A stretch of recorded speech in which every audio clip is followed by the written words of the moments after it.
አሁን በምንኖርበት ዘመን በአርሲ እና በመሳሰሉት በሀገራችን በዓለም ሁሉ በሃይማኖታቸውና በማተባቸው ምክንያት ረሃብ በጣም ነው ያለ አለ የሚለው ቃልም አይገልጸውም። እውነቱን ለማውራት በ24 ሰዓት አንድ ጊዜም ላይ መገቡ ይችላል። እንዴ እውነት እንነጋገር ከተባለ የኦሮሞን ስለሚቀይረው ማን ነው ብለን በእናትህ የእስላሙን ብለን ነው እስልምና የሚበዛበት የኦሮሚያ ክልል ውስጥ ቢሄድ 100% አንድም የኦሮሞ ስማት ነገር እኔን አይጠቅስም ይሄ ነገር እንደዚህ መባሉ ብሎ ራሱን ለመከላከል የወጣ የሴት ብሔራዊ ቡድን ተጫዋች እኔ እስካሁን አልሰማሁም። ባንቺ ሰምተሽ ከሆነ ብትነግሪኝ በጣም ደስ ይለኛል። ሰላም ጤና ይስጥልኝ። እንዴት አደራችሁ? እንዴት ዋላችሁ? እንዴት አመሻችሁ? አምላክ አበው ቅዱስ እግዚአብሔር ስሙ ዛሬም ዘወትርም የተመሰገነና የተወደሰ ይሁን። በወቅታዊ ጉዳይ ተመልሼ መጥቻለሁ። አባታችን ቅዱስነታቸው አቡነ ማትያስ አደጋ ገጥሟቸዋል።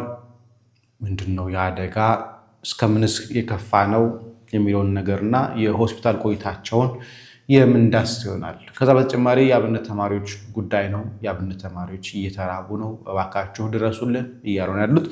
እነሱንም እንዳሳለን። ከዛ በተጨማሪ ከአርሲ ጋር በተገናኘ ሁለት አይነት መረጃዎች የምንዳሰን የሚሆነው እስከ ፍጻሜ ድረስ ከቆያችሁ ደግሞ የግብረ ሰዶማውያን ሴት ግብረ ሰዶማውያን ጉዳይ በተመለከተ እንኳን አይደለም በኳስ መጫወቻ ስፍራ ይቅርና በአዳሪ ትምህርት ቤት ጭምር እንዴት እንደተስፋፋ የተነሱ ሀሳቦች አሉ። እነሱንም እንዳሳቸዋለን ወደ መጨረሻ አካባቢ ማለት ነው። እስከ ፍጻሜ ድረስ ተከታተሉ። የምንጀምረው እንግዲህ ከአርሲው ህፃናት ነው። እንግዲህ ከአርሲው ህፃንን ጀምር የ4 ዓመቱ ህፃን ልጅ እግሩ ተቆርጦ እንደነበር የምናስታውሰው ነው። አሁን ላይ እዛ አካባቢ ሄደው የሚጠይቁ ሰዎች ሄደው ለመጠየቅ እንዴት ናችሁ በረታችሁ ወይ ብለው ለመጠየቅ የሄዱ አካላት እየገጠማቸው ያለው መልስ ልባቸውን እየሰበረ እየተመለሰ ይገኛል። እንግዲህ ይህ ወንድማችን ዲያቆን ማርቆስ ይባላል። ለመጠየቅ ሄዶ ነበረ ይህን ህፃን ልጅ ማለት ነው። እንደምትመለከቱት በጣም አደጋ ላይ ነው። አሁን መናገር ወደ ማቆም ደረጃ ደርሷል። ምክንያቱም ካለበት ህመም የተነሳ ወደ መናገር ያቆመበት ደረጃ ላይ ደርሷል። ለማንኛውም ምናምን እንደዚህ ይላል። የተቆረጠብኝ እግሬን ቁስሌን አትግለጡብኝ፣ ሰዎች ያዩብኛል። የአርሲው ጭፍጨፋ የደረሰበት ህፃን ስቃይ ይላል። ዛሬ በተኛበት ክርስቲያን ሆስፒታል ለመጠየቅ ሄደን ነበር። ህፃኑ የመለሰልን መልስ ይህ ነው። ይህ ማለት ቁስሌን አትግለጹብኝ፣ ሰዎች ካዩ ይሳቀቃሉ ወይ ደግሞ ያዩብኛል ሰዎች የሚለውን ነገር ማለት ነው። እጅግ በጣም ልብ የሚሰብረው በአርሲ ኦርቶዶክሳውያን ጭፍጨፋ ወላጅ እናቱና አባቱን እንዲሁም ቤተሰቦቹን ያጣው የ7 ዓመት ህፃን ልጅ በዚህ የልጅነት አእምሮ ሰዎች እግሬ መቆረጡን እንዳያዩ ቁስሌን አትግለጡብኝ ብሎ መሳቀቅ በእንባ እንድንራጭ ያደርገናል። የሚገርመው ጥይቱ በሰውነቱ በስቶ የገባበትና የወጣባቸው ስፍራዎች ሌሎች የሰውነቱ አካላት ተሰፍተው መናገር መንቀሳቀስና መብላት አልቻለም። ምክንያቱም ስፌቶችንም ታይተው እግሮች ጋር እዚህ ጋር ጉልበቶቹ አካባቢ ሁለቱም ጉልበቶች እንደዚህ ይሄ ቦታ ላይ በጣም ስፌቶቹ ይዘውት ወጥረው ይዘውት መብላት፣ መሳቅ፣ መጫወት ይሄ ሁሉ ነገር እንዳለ ከልክለውታል። በስቃይ ውስጥ ነው ያለው ማለት ነው። ከዚህ በተጨማሪ የተቆረጠው ሰውነት ክፍሉን ነገ መሳቂያ ከወዲሁ ሆኖበት በቁስሉ ህመም ላይ ተጨማሪ የአእምሮ ጭንቀት ጨምሮባታል። ለማንኛውም የማንም አጀንዳ ይሁን ቀራጮችን ድርጊት ፈጻሚዎች የሚመጣው አምላካዊ ቁጣ የተወሰኑትን የተጎዱትን ላይ በደረሰው 1000 እጥፍ በላይ እንደሚሆን ጥርጥር የለም። ብቻ ለአሁኑ የልጁ ስቃይና ጭንቀት ልብ የሚሰብር ነው። በአርሲ ጉዳይ ላይ ይግባኝ ለሰማይ አምላክ ብለናል። የይግባኝ መልስ ያለ ጥርጥር ለተጎዱት ወገኖች የሚወገን መሆኑ አይቀርም። ማንም ሊቀልድ ይችላል፣ ግድ የለም። ተናግረንም ትርጉም ሳንናገርም ትርጉም ስለ አርሲ ተናግረን መቼም አንሆን እርጉም ይላል ዲያቆን ማርቆስ ነው የተናገረው። ታዲያ በዛ ጋር ተያያዘ መሰረት ሚዲያም ደግሞ ይህን ነገር እንዲህ ብሏል። በአርሲ ዞን እዛው አርሲ ላይ ማለት ነው ኦርቶዶክሳውያን ክርስቲያኖች የተገደሉበት ቦታ ላይ አስኮ ወረዳ ሁለቆ ቀበሌ ላይ የማርበርግ የሚባለው አዲሱን በሽታ ቫይረስ በሽታ ገብቶባቸው 13 ሰዎች ሞቷል። እነኚህ ሰዎች ደግሞ ወጥተው እንዳይናገሩ ከተማዋ በሰራዊት ተከባለች። መረጃ እንዳይሰጡ በሰራዊት ተከቧል። የአካባቢ አመራሮች መረጃውን ካወጣችሁ ተጠያቂ ትሆናላችሁ ብሎ ጸጥ ያስብለናል። አሁን ላይ የአካባቢው መንግስት ወታደሮች ተሰማርተው ማንም እንዳይወጣ ተከልክለዋል። የአካባቢው ጤና ባለሙያዎች ናቸው የተናገሩት። በዚህ ምክንያት 13 ሰዎች ሞተዋል። በሌላ በኩል የጤና ሚኒስተሩ በአሁኑ ሰዓት ላይ በሽታው ኖሮባቸው በህይወት ያለ የለም፣ ምንም ነገር የለም ይላል። በአንጻሩ ደግሞ አርሲ ላይ ገዳዮቻችን የበዙበት ቦታ ላይ ደግሞ 13 ሰዎች ሞተዋል። ሊቀጥልም ይችላል። ይሄ መረጃ ደግሞ እንዳይወጣበት ደግሞ መንግስት አመራሮቹና ወታደሮቹን አሰልፎ ሰዎች ከቤታቸው እንዳይወጡ፣ ሚስጥር እንዳይናገሩ፣ መረጃ እንዳይሰጡ እያደረግን ያለው። ወደ ቅዱስነታቸው ልምጣ። ትላንትና መረጃ የደረሰኝ ለመደዋወል ሞክሬ ነበር። አንዳንድ ቦታዎች ላይ ደዋወልኩኝ። አሳይመንት የሰጠዋቸው አንዳንድ ትልልቅ ሰዎችም ስለነበሩ ከነሱ ምላሽ አግኝቻለሁኝ። ባይሆን ደግሞ ዘመድኩን ከገለጸው ሀሳብ መነሻ እናደርግ። እንግዲህ ቅዱስነታቸው አደጋ ገጥሟቸው ሆስፒታል ገብተው ነበረ። ያ ነገር ደግሞ ለቀዶ ጥገና ለኦፕራሲዮን አብቅቷቸዋል። ምንድነው የአደጋ የሚለውን ነገር እስቲ ዘመድኩን የተናገረው ነገር ላንብብላችሁ። ቅዱስነታቸውን በተመለከተ የሚሰማው ምንድን ነው ይላል። በዛሬ ጠዋት ጀምሮ ቅዱስነታቸው በጤንነት ዙሪያ እንዲህና እንዲያ ሆኖ እየተባለ የሚወሩ ወሬዎች የሰማን ጊዜ ቀጥታ ወደ ወፎቼ ነው የደወልኩት። ያው መረጃ የሚያጣረው ማለት ነው። ወፎቼም ከዚያ ገብተው እንዳገኙት ያለው መረጃ እነሆ ጀዋብ ያለሁኝ ብሏል። የሆነው እንዲህ ነው ወፎች እንደነገሩኝ ብሏል። የጥንት የጠዋቷ የቀዳማዊቷ ሐዋርያዊት ብሔራዊት ኢትዮጵያ ኦርቶዶክስ ተዋሕዶ ቤተክርስቲያን ስድስተኛ ፓትርያርክ የሆኑት ብፁዕ ወቅዱስ አቡነ ማትያስ በገጠማቸው ድንገተኛ አደጋ ምክንያት በሕክምና ላይ እንደሚገኙ ታማኝ የመረጃ ምንጮቼ የሆኑት ወፎቼ በአዲስ አበባ መረጃውን አድርሰውኛል። ከአዲስ አበባ ቅዱስነታቸውን ለሕክምና ያበቃቸው ጉዳይ የመረጃ ምንጮች እንደነገሩኝ ከሆነ በማረፊያ ክፍላቸው ወክ ሲያደርጉ የታጠፈ የመሬት ምንጣፍ ጠልፎ ስለጣላቸው በድንገት ወድቀዋል ይላል። ቤት ውስጥ እንደምታውቁት አንዳንድ ቦታ ሲደርቅም ይሁን እጥፍ ሲሆን ወይ ደግሞ እግር ሲበዛበት አንዳንዴ ጎርበጥ አንዳንዴ ደግሞ እጥፍም ስለሚል ያ ነገር ጠልፎ ጥሏቸዋል ቅዱስነታቸው ማለት ነው እንደሆነና በዚህም ምክንያት ድንጋጤ ተጨምሮበት በአደጋው በአንደኛው እግራቸው ዳሌ ላይ ስብራት እንደደረሰባቸውና በዚህም ምክንያት በሐኪሞች በተደረገላቸው ከፍተኛ ርብርብ ቀዶ ጥገና ተደርጎላቸው ሕክምና እየተከታተሉ መሆኑን ነው የመረጃ ምንጮች የገለጹልን። በአደጋው ወቅት በተጨማሪ የአልጋ ጠርዝም ሆነ ሌላ የአደጋው ከፍ የሚያደርገው ተጨማሪ ምት ስላልገጠማቸው ሙሉ በሙሉ ከመሬቱ ላይ ብቻ በመውደቃቸው የደረሰባቸው አደጋ ቀላል ባይባልም ነገር ግን ለክፉ የማይሰጥ መሆኑን በዚህ 2 እና 3 ቀናት ውስጥ ወደ መንበረ ፓትርያርክ ማረፊያ ቤታቸው እንደሚመለሱ መረጃ ምንጮች ተናግረዋል ይላል። አረጋዊው አባት ስድስተኛው ኢትዮጵያ ኦርቶዶክስ ተዋሕዶ ቤተክርስቲያን ፓትርያርክ አቡነ ማትያስ በተለይም ባለፉት ጥቂት ዓመታት እጅግ ከባድ ፈተናዎች የገጠማቸው ሲሆን በሀገሪቱ የተፈጠረው ፖለቲካዊ ግጭት ምክንያት በላይ እሳት በታች እሳት ሲነድባቸው በአላፊው በአግዳሚው ሲሰደቡ ሲገፉ መኖራቸውን በሁሉ ዘንድ ይታወቃል። በተለይም በዘመነ ብልጽግና በናይል ክብረት የሚመራው የሚዲያ ሰራዊት አፉን ሲከፍትባቸው እነ ታዬ ቦጋ፣ እነ ስዩም ተሾመ፣ እነ ዘሪሁን ሙላት፣ ኢሳቶች፣ ጌትነት አልማው፣ ሌሎችም ገሚሶች በሚዲያ በቤተ ክህነቱ ሰዎች ደግሞ በመንበረ ፓትርያርካቸው በጽሕፈት ቤታቸው ድረስ በመገኘት ቢሰድቧቸውና ቢያዋርዷቸው እሳቸው ግን መንበሩን ለአውሬ ትቼ የትም አልሄድም በማለት በመንበራቸው ጸንተው ፈተናውን ሁሉ ተቋቁመው የሚያስደንቅ ትዕግስት በቤተክርስቲያንም ሆነ በራሳቸው ላይ የመጣውን ፈተና ድል አሸንፈው እያሳለፉ የሚገኙ ቅዱስ ፓትርያርካችን ናቸው። ቅዱስነታቸው በመንበረ ፕትርክናቸው ካሳኳቸው ትልቅ ስኬት መካከል በእርሳቸው ዘመን ፕትርክና በፊትም በዘመነ ኢህአዴግም ከሁለት ተከፍለው የነበረው ሲኖዶስ ወደ አንድ በማምጣት በአሜሪካ በስደተኛ ተብሎ ይጠራ የነበረው ብፁዕ ወቅዱስ አቡነ መርቆሬዎስን ይመራ የነበረውን ሲኖዶስ ከነ ፓትርያርኩ ወደ አገር ቤት በተመለሱ ጊዜ በፍቅር ተቀብለው አብረው ቡራኬ መስጠት ብፁዕ ወቅዱስ አቡነ መርቆሬዎስ ዕረፍተ ሥጋ ሲለዩም ቆመው አልቅሰው ቀብረው የቤተ ክርስቲያን አንድነት ተጠብቆ እንዲቆይ በባለጌዎች እየተሰደቡ ለቡራኬ ሁላ የማይክራፎን እየተከለከሉ የፓትርያርክ መንበር ሀገረ ስብከታቸው የሆነችውን አዲስ አበባ ሀገረ ስብከትም በእገታና ከሕገ ቤተ ክርስቲያን ውጭ በጉልበት ተነጥቀው በዚያም ሳያኮርፉ ሳይሸማቀቁ ቂም ሳይዙ እሳቸው ለእኛና ለቅድስት ቤተ ክርስቲያን እንደ ሻማ ቀልጠው አንድነታችን አስጠብቀው ያስቀጠሉ አባት ናቸው። ለዚህም ታሪክም ለቅድስት ቤተክርስቲያናችን አይረሷቸውም። በዚህም ታሪክም ቅድስት ቤተክርስቲያናችን አትረሳቸውም። ዘላለም ሲዘከሩ ይኖራሉ።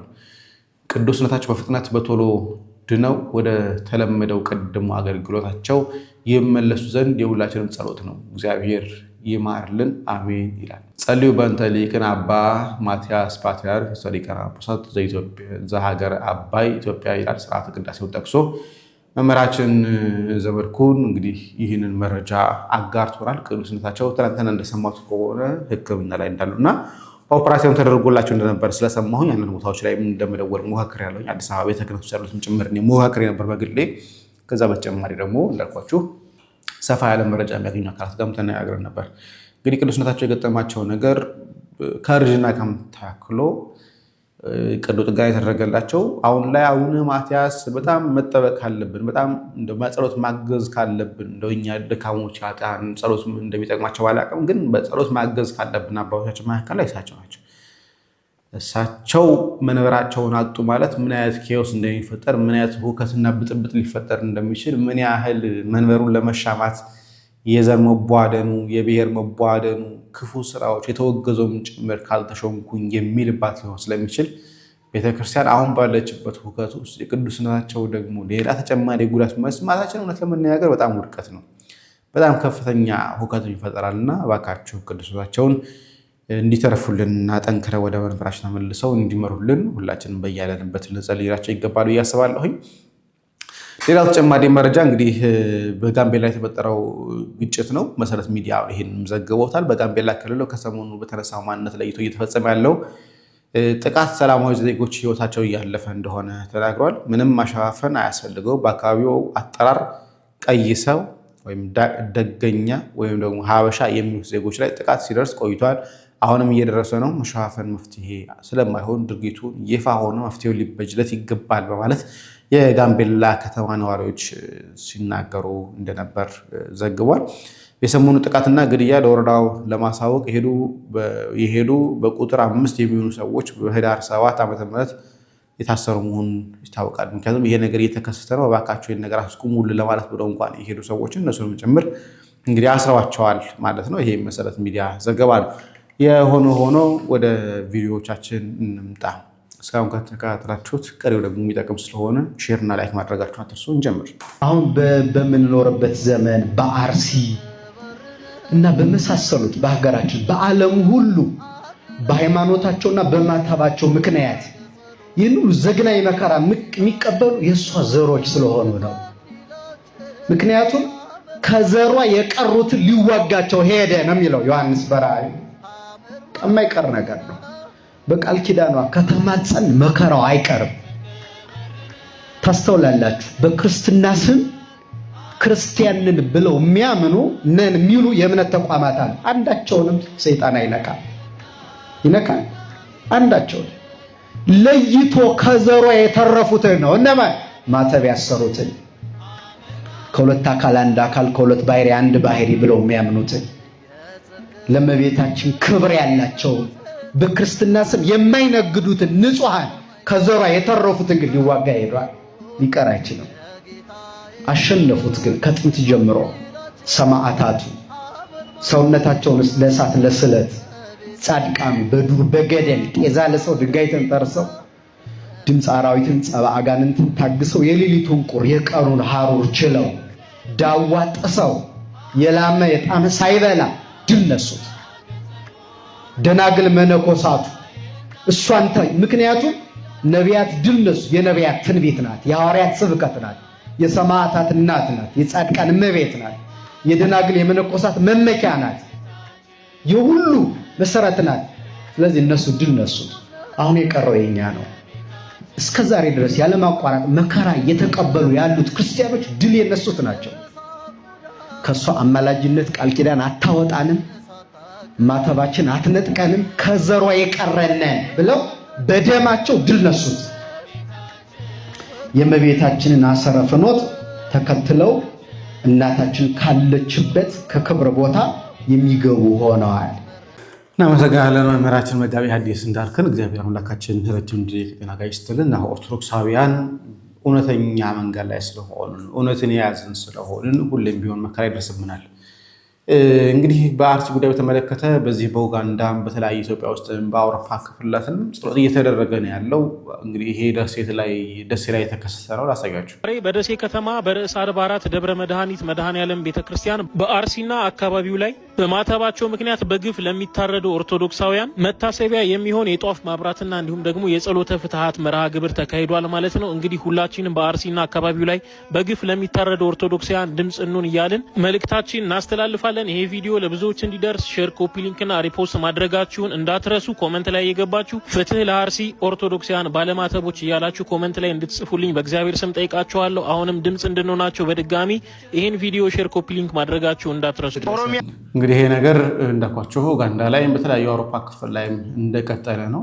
እንግዲህ እግዚአብሔር አምላካችን እንደሚያስታግስልን እንደሚያስቆምልን እናምናለን። በእርግጥ ይሄ መንግስት እያለ እንደዛ ይሆናል አይሆንም እርግጠኛ ባልሆነም ማለት ነው። እንደ ወንድማችን ዮሴፍ ከኦቦይሊያስ ጋር ያደረገውን ወቅታዊ ጉዳይ ጋር በተመለከተ እሱን ከማየታችን በፊት የአብነት ተማሪዎችን ጉዳይ እናስቀድምላቸው። አካውንቱን በኮሜንት ላይም ለማስቀመጥ እሞክራለሁኝ። እዚሁ ላይ ደግሞ ከላይ ጠርዝ ላይም ስላለ ቪዲዮ ጠርዝ ላይ እባካችሁ አቅም ያላችሁ መርዳት የምትችሉ ከሆነ እባካችሁ አብነት ተማሪዎችን እንታደጋቸው። ረሃብ በጣም ነው ያለ አለ የሚለው ቃልም አይገልጸውም።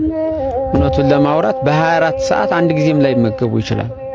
ይሄ እውነታ ነው፣ ተጨባጭ ሁኔታ ማለት። ምክንያቱም የሚንቀሳቀሱት በሰፈር ነው፣ ጉባኤ ቤቱ ደግሞ የሚኖረው ከሰፈር ርቆ ነው። ስለዚህ የእግር መንገድ አለባቸው። የእግር መንገዱን ሂደውም ደግሞ ላያገኙ ይችላሉ። ረሃብ በጣም ነው ያለው። በዚህ ቃል የማይገለጽ ረሃብ ነው ያለው። አሁን ካልኩት በላይ ነው። ለውጭ አልኩት ያክል አልኩኝ እንጂ ከምለው በላይ ነው ረሃብ። ቤተክርስቲያን መስራት መልካም ነው፣ በጣም መልካም ነው። ግን ቤተክርስቲያኒቱን የሰሯትን ቤተክርስቲያን የሚያቆይላቸው ጉባኤ ቤት የሚያገለግለው ጉባኤ ቤት ነው። ቤተክርስቲያኒቱ እንድትቀጥል ስጋው ደግሞ እንዲፈተትባት ምዕመናን እንዲማሩባት ህዝብ እንዲበዛባት የሚያደርገው ጉባኤ ቤት ነው። አንድ ተማሪ ተምሮ ሲወጣ አንድ ቤተክርስቲያን እንደተሰራ ነው የሚታወቀው። ያ አንድ ተማሪ አሁን ይህንን ሁሉ ጉባኤ ይህንን ሁሉ ተማሪ ሰብስቦ የሚያስተምረው አንድ መምህር ነው። ያ አንድ ተማሪ ነው የነበረው። አንድ መምህር ማለት አንድ ቤተክርስቲያን፣ አንድ ተማሪ ማለት አንድ ቤተክርስቲያን ነው። ከዛም በላይ ያ አንድ ተማሪ መምህር ሆኖ ሲወጣ ደግሞ በእልፍ የሚቆጠር መምህራን ያወጣል። በእልፍ የሚቆጠር ቤተክርስቲያን ሰራ ማለት ነው። አሁን ረሃቡ አለ፣ ድካሙ አለ፣ ሲደራረብ በጣም ነው የሚያደክም። እንትኑ ችግሩ የባሰ ነው የሚሆነው። የህዝበ ክርስቲያኑና ይመለከታኛል የሚለው አካል አስተዋጽኦ ነው የሚሆነው። ቤተክርስቲያን መሰራቱ መልካም ነው፣ ጥሩ ነው። ያንን ማቋረጥ ሳይሆን ቀድሞ መሰራት ያለበት ደግሞ አካል ጉባኤ ቤት ነው። ጉባኤ ቤቱ ከተሰራ በጉባኤ ቤት ያሉ ደቀ መዛሙርት ከተጠናከሩ ራሱ ያ መምህሩ ቤተክርስቲያኒቱን ይሰራታል። የተሰራችውን ቤተክርስቲያንም እንድትቀጥል ያደርጋል።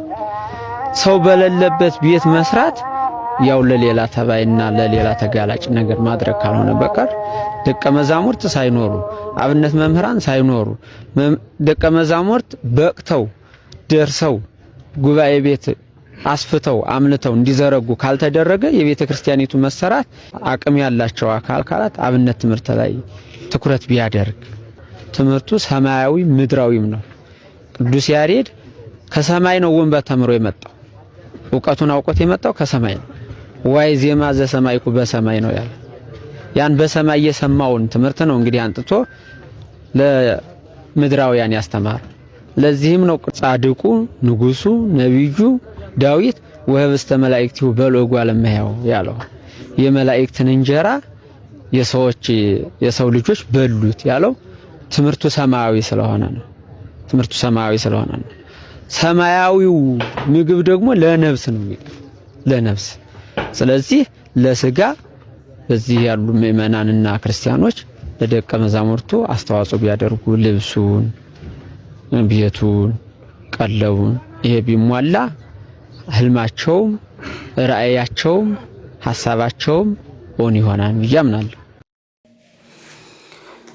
እናመሰግናለን። እንግዲህ ይህንን አብነት ትምህርት ለመደገፍ በንግድ ባንክ 1021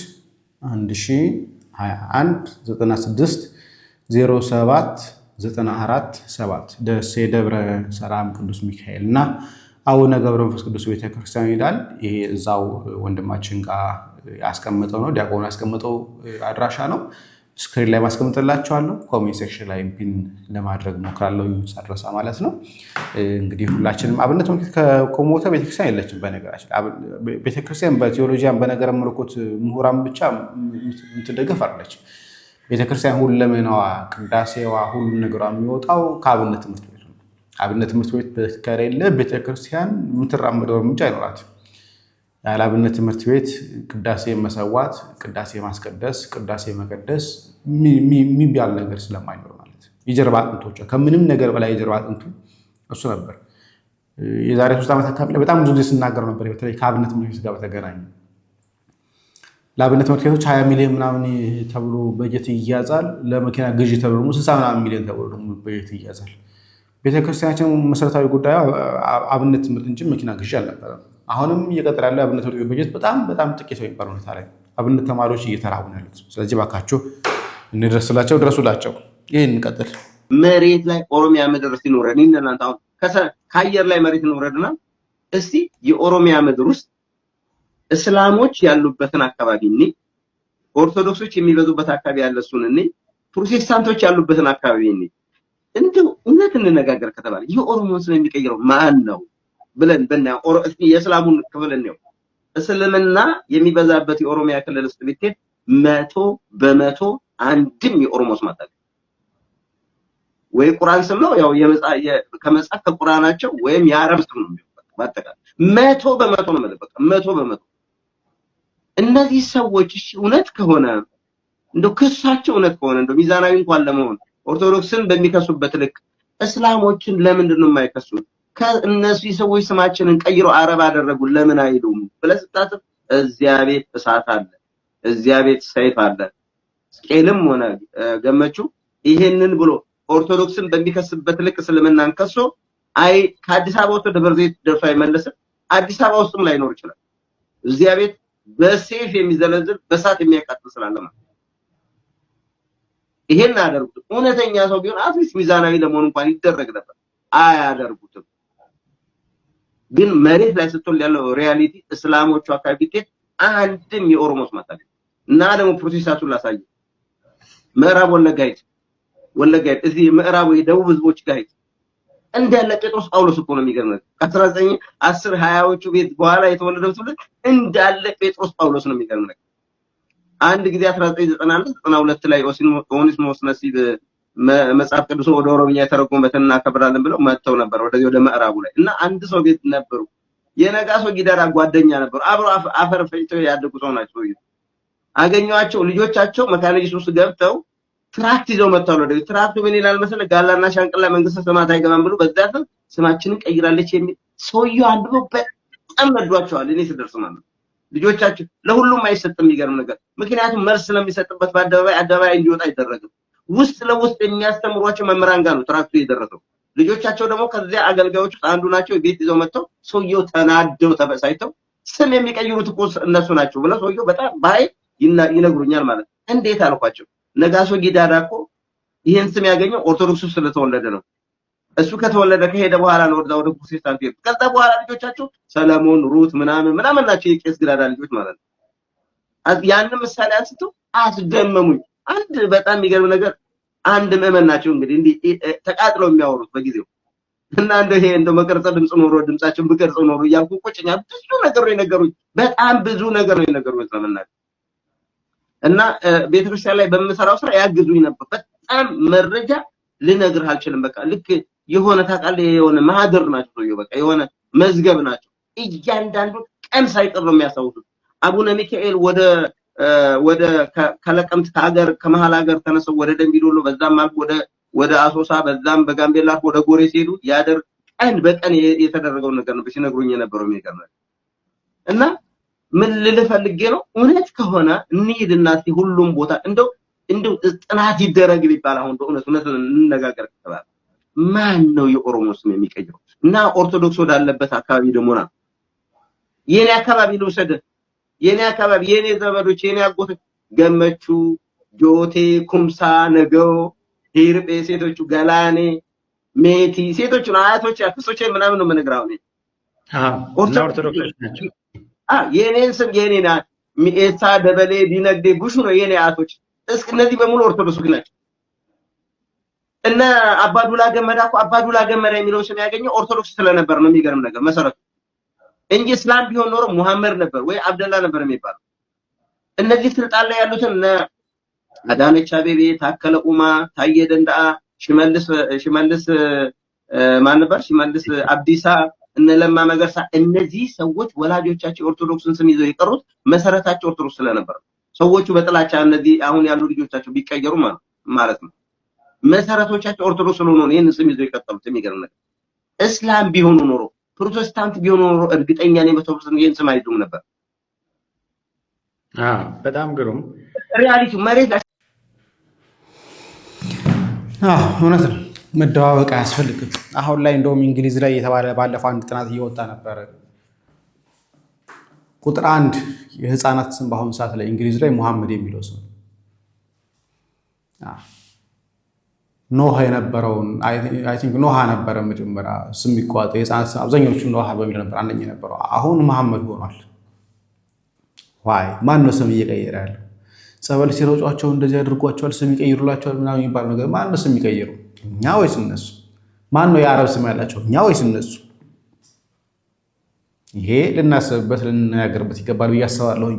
ወደ ግብረ ሰዶማውያን እንግዲህ ባለፈው ከእግር ኳሱ ጋር በተገናኘ ያነሳነው ሀሳብ ነበር። የተወሰነ አሁን እናነሳና በአዳሪ ትምህርት ቤቶች ላይስ ምንድነው እየተካሄደ ያለው የሚለውን ነገር እንዳስሳለን። ይሄን አይጠቅስም። ይሄ ነገር እንደዚህ መባሉ ብሎ ራሱን ለመከላከል የወጣ የሴት ብሔራዊ ቡድን ተጫዋች እኔ እስካሁን አልሰማሁም። በአንቺ ሰምተሽ ከሆነ ብትነግሪኝ በጣም ደስ ይለኛል። ስቴትመንት አለ አይደለ? ኖ አይ አም ፍሪ ፍሮም ዲስ፣ እንደዚህ ያለው ነገር እኔን አይመለከተኝም። ኖ እንደዚህ ያለ ነገር እንደዚህ ነው፣ እንደዚህ ያለ ነገር እንደዚህ ነው፣ ሁሉንም እንደዚህ መባሉ ትክክል አይደለም ብሎ የራስን ንጽህና ይዞ አደባባይ ማውጣት ሳይቻል ሲቀር ከሁለት አንዱን ነው የምትጠረጥሪው። አንድ እንደተባለው በጣም ብዙዎቹ እንደዚህ ያሉ ነገሮች ውስጥ አሉበት እንዴ? የንጹህ ማጣት ነው እንዴ? ሁለት የኔ አደባባይ ማውጣት ነገሩን ያባብሰዋል፣ ነገሩን ያጋግለዋል፣ ነገሩን የበለጠ እና አላስፈላጊ ትኩረት ይሰጣዋል በሚል ሊሆን ይችል ይሆናል። ግን በዚህ አይነት ብያኔ በዚህ አይነት መንገድ መጠቀስ ሊኖረው የሚችለውን ማህበራዊ ጫና ግን ፊል ስታደርጊው ወንድሞችሽ የሚሰማቸው ስሜት፣ እናት አባት የሚሰማቸው ስሜት፣ ራስሽ የሚሰማሽ ስሜት፣ ናሽናል ቲምን የመወከል ትልቅ ክብር ያለሽ ሆነሽ ቆይተሽ ከናሽናል ቲሙ ተጫዋቾች ጋር በተያዘ የተነሳው ነገር የምትታይበትን አይን ሙሉ በሙሉ ሲቀይረው አስቸጋሪ አይሆንም ወይ? ከባድ አያደርገውም ወይ? እና በዚህ አይነት ነገር ውስጥ ምንም አለመባሉ ጥያቄን አያስነሳም ወይ የሚል ነገር አለኝ። የኢትዮጵያ እግር ኳስ ፌዴሬሽንስ እንደው ምን ነካችሁ ልንላቸው አይገባም ወይ?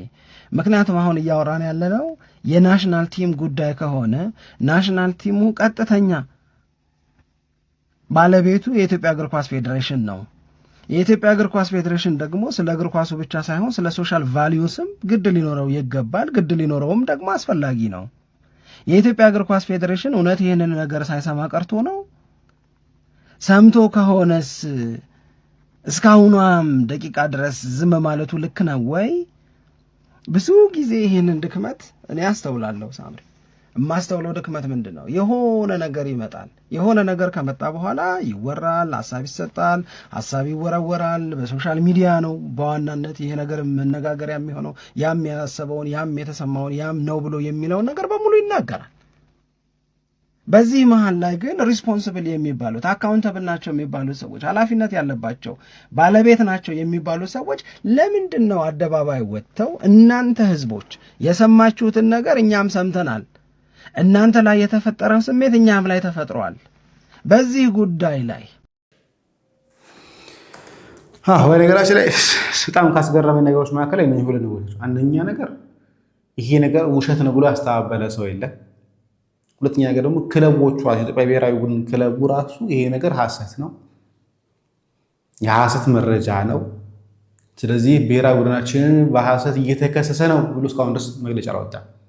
ስለዚህ ነገሩ ምንድነው ማለት ነው? እውነት ነው እየተደረገ ያለ። ስለዚህ ቶሎ ብሎ ማህበረሰቡም የራሱ እርምጃ መውሰድ አለበት፣ የኢትዮጵያ ብሔራዊ ቡድንም የራሱ እርምጃ መውሰድ አለበት ያስባለሁ። ይሄ ብቻ አይደለም። እስቲ አዳሪ ትምህርት ቤቶች ላይ ምንድነው እየተከሰተ ያለው ምንድነው እየሆነ ያለው የሚለው ነገር ደግሞ ላሰማችሁ። ሰላም እንዴት ናችሁ? ክብሩ ይስፋ። እኔ በጣም ደህና ነኝ። ሰሞኑን እንግዲህ በሴቶች የእግር ኳስ ብሔራዊ ቡድን ውስጥ የሌዝቢያን ልምምድ እንዳለ ሰምተናል። ይህንን ስሰማ ምን ትዝ እንዳለ ልንገራችሁ። የዛሬ ከ29 ዓመት በፊት እዚህ አዲስ አበባ ያክስታችን ልጅ አለች እና ትምህርት ሲዘጋ ክረምት መጥቼ ለእረፍት መጥቼ ባለውበት ሰዓት ሌላ ደግሞ ከሌላ ክፍለ ሀገር ሀገሩን አልጠቅስም እና ከሌላ ክፍለ ሀገር ደግሞ ያክስታችን ልጅ እንጀራ ልጁ የባለቤቱ ልጅ የሆነች ልጅ የአዳሪ ትምህርት ቤት ትግባ ተብሎ ጥሩ ትምህርት እንድታገኝ ተብሎ መጣች ከክፍለ ሀገር ማለት ነው። መታ ገባች። ስትገባ ሂጂ ተመዝግባ አይታው ምናምን መጣችኛ ጋር እንዴት ነው ጓደኛ አገኘሽ ወይ አሪፍ ሆነልሽ ወይ ምናምን ብላ ሌላኛዋ ደግሞ ታላቃችን ያክስታችን ልጅ ጠይቃታለች። አዎ አግኝቻለሁ፣ አንዷ ግን በጣም ወድጄሻለሁ እና በጣም አፍቅሬሻለሁ ፍቅረኛሞች እንሆን አለችኝ ብላ በቃ በጣም ተገርማና ተደንቃ ታወራልናለች። እና ከዛስ ታዲያ ስትላት ፍቅረኛሞች ሆነን ከዛ ተመርቀን ስንወጣ ደግሞ እንጋባለን አለችኝ። የምርሽን ነው ስትላት አዎ የምሬን ነው። እና ምን አልሻት? እንዴ እኔና አንቺ እኮ ሁለታችንም ሴት ነን እንዴት እንደዚህ ሊሆን ይችላል አልኳት። ልጅቷ በጣም ቆንጆ በጣም ረጅም በቃ ሞዴል ነው የምትመስለው ማለት ነው። እንዴት እንደዚህ ሊሆን ይችላል ሁለታችንም ሴት ነን ሴትና ሴት እንዴት ይጋባል አልኳት። ከዛ ምን አለች ስትላት ምን ችግር አለው አንደኛችን እናስቀይራለን አለችኝ ብላ ተናግራታለች። በይ ከዚች ልጅ ራቂ ሁለተኛ አጠገቧ እንዳደርሺ ብላ እሺ ብላ እንግዲህ ተለያይታለች። ከዛ ትቀጥል እዚህ ህይወት ውስጥ ትግባ አትግባ እኔ ከዛ ማቀው ነገር የለም። እና ምን አሰብኩኝ እኔ በዛን ሰዓት ልጅም ስለሆንኩኝ የምታወራው ነገር ያው ዝም ብሎ ልካው አንዳንድ ነገሮች ስትሰሙ ምንም የማትረዱት ነገር አለ አይደል? እንደዛ ነው። አልተረዳሁትኝም። ምንም እንደዛ አይነት ነገር ሰምቼም አላቅም አይቼም አላቅም። ልጅ ሆናችሁ ያው ትሰማላችሁ ምንም አረጋችሁም እንደዛ ነገር ማለት ነው። መቼ ነው የገባኝ? ከብዙ አመት በኋላ መጽሐፍ ቅዱስ ሳነብ አንዳንድ መጽሔቶች መጽሐፎች ሳነብ ነው ስለ ሌዝቢያን ስለ ገብረ ሰዶም የገባኝ ማለት ነው። እና ያቺ ልጅ እንደዚህ ማለቷ ነበር እንደለካ አልኩኝ። እና ምን አሰብኩኝ እቺ ልጅ አሁን ያቺ ልጅ በግድ አስገድዳት የሚሆን በዘዴ የሚሆን በምንም ይሆን እንደዚህ አይነት ልምምድ ውስጥ ካስገባቻት ከዛ በአጋጣሚ ለእረፍት ሊሆን ይችላል ወይ ደግሞ ትምህርቷን ከተመረቀች በኋላ እዛ ክፍለ ሀገር ተመልሳ ትሄዳለች እና ስንት ልጆች እንደምትበክል ደግሞ አስቡት። እና በዚህ አጋጣሚ እኔ ስለ እግር ኳስ ተጫዋች ሴቶች ላወራ አይደለም፣ ምክንያቱም ባወራ ምንም ጥቅም የለውም። ነገር ግን እንደዚህ አይነት ነገር ሲፈጠር ለሴቶች መብት ምናምን ብላችሁ የምትከራከሩ ሰዎች ቆም ብላችሁ አስቡ። የሴቶች መብት ሌላ ጉዳይ ነው። ይቅርታ ከአመጽ ጋርና ከኃጢአት ጋር ደግሞ መተባበር ሌላ ጉዳይ ነው። ይሄ እንደዚህ አይነት ነገር ስንሰማ ምንድነው ማድረግ ያለብን? የመጸለይ ድርሻ ያለን መጸለይ፣ ሁላችንም መጸለይ ይጠበቅብናል። በነገራችን ላይ እንደገና ደግሞ ይሄንን ነገር የማስፈጸም የማራመድ ድርሻ ያለው ደግሞ ጠንክሮ ይህንን ነገር እንዲገፋበት በህግ ማድረግ ያለበትን ነገር እንዲያደርግ ማበረታታት ነው ያለብን። የእህቶች መብት ብለን እንደዚህ አይነት ነገሮችን አደነቃቅፈን እንደዚህ አይነት ኃጢአቶች እንደዚህ አይነት ርኩሰቶች በእያንዳንዳችን ጓዳ እንዲገባ እድል መስጠት የለብንም ብዬ ነው የማስበው። ሁለተኛው ደግሞ አዳሪ ትምህርት ቤት የልጃገረድ ትምህርት ቤት የምታስተምሩ ወላጆች እንድታስቡ የምፈልገው ሁሉ ጊዜ ጭንቅላቴ ላይ ይጭርብኛል። አዳሪ ትምህርት ቤት የምታስተምሩ ልጆቻችሁን በምን ያህል ደረጃ ትከታተላላችሁ? ተከታተሉ። እንደዚህ አይነት ነገር በእንደዚህ አይነት ቦታ ይስፋፋል። ከዛሬ 28 እና 29 ዓመት በፊትም እንደዚህ አይነት ልምምድ ነበረ። እነዚህ ሰዎች እንግዲህ ዛሬ የስንት ዓመት ይሆናሉ? ስንት ዓመታቸው ይሆናል? አስቡት። የኛ ወላጆች ይሆናሉ። ከኛ ወላጆች በፊትም ይሄ ልምምድ ነበረ። ይሄ አዲስ የመጣ ልምምድ አይደለም። እርኩሰት ከጥንትም ነበረ፣ መጽሐፍ ቅዱስ ላይም ነበረ። ለነሱ በማይፈቀደው በማይገባው እርስ በርሳቸው ተመሳሳይ ጾታ አንድ ላይ ተኙ ይለናል መጽሐፍ ቅዱስ። ግብረ ሰዶም የመጣው ከሰዶም ነው ማለት ነው ስያሜው ራሱ። ስለዚህ ምንድነው ማድረግ ያለብን? እኛ የሴቶች መብት ብለን ከለላ ሆነን አጉል ተከራካሪዎች ሆነን ይሄንን አመጽ እንዲስፋፋና እንዲበረታታ ማድረግ ጉልበት መስጠት የለብንም። ማምከን ያለብን፣ ማጥፋት ያለብን። ይሄ ነገር አፍረው ተሸማቀው ንስሐ ገብተው ሌላ ትውልድ ሳይበከል ሌላ ተተኪ ትውልድ ሳይበለሻሽ ሳይመረዝ ካሁኑኑ መቅጨት ነው ያለብን ብዬ እንትንላለው አስተላልፋለሁ። አዳሪ ትምህርት ቤትና የልጃገረድ ትምህርት ቤት ደግሞ የምታስተምሩ ወላጆች ልጆቻችሁን ቆም ብላችሁ አስቡበት፣ መርምሩ፣ ተከታተሏቸው፣ ጠይቋቸው፣ ጓደኞቻቸው እነማን እንደሆኑ እንደገና ደግሞ በደንብ ክትትል አድርጉባቸው። እናመሰግናለን። ይህ ብቻ አይደለም። በነገራችን ከ20 ምናምን ዓመት በፊት ይሄ ከሆነ ከ20 ምናምን ዓመት በፊት እንደዚህ አይነት እንቅስቃሴዎች እንዲህ አይነት ድፍረቶች ከነበሩ አሁን ላይ ምንድን ነው ሊሆን የሚችለው? የዚያን ጊዜ ይሄ አይነት እንቅስቃሴ ከነበረ አሁን ምን ላይ ሊደርስ ይችላል? እነዛ ተማሪዎችስ ከትምህርት ቤታቸው ወጥተው ምን ያህል ሰው አበላሽተው እንደሆነ፣ ምን ያህል ሰው ወደ ሲኦል ከተውት እንደሆነ፣ ምን ያህሉ ንጹሐን አበላሽተዋቸው እንዲሆን እንደሚችል ደግሞ ማሰብ አያንሰን ብዬ አስባለሁ። ይሄ ሰዎችን ከመግደል የማይተናነስ ዘርን እንዲያቋርጥ ከማድረግ በላይ ትውልድ አምካኝ ትውልድ ገዳይ ነገር ስለሆነ እባካችሁ ልንጠነቀቅበት፣ ልንነጋገርበት፣ ልንወያይበት የምንችለው የሚገባ ጉዳይ ነው ብዬ አስባለሁ። እኔ እዚያ ለበቃ በኋላ በሚኖረን ዝግጅት መመለስ ይሆናል። ሰላም እግዚአብሔር ከእኔም ከእናንተ ጋር ይሁን። ቸር ቆዩ።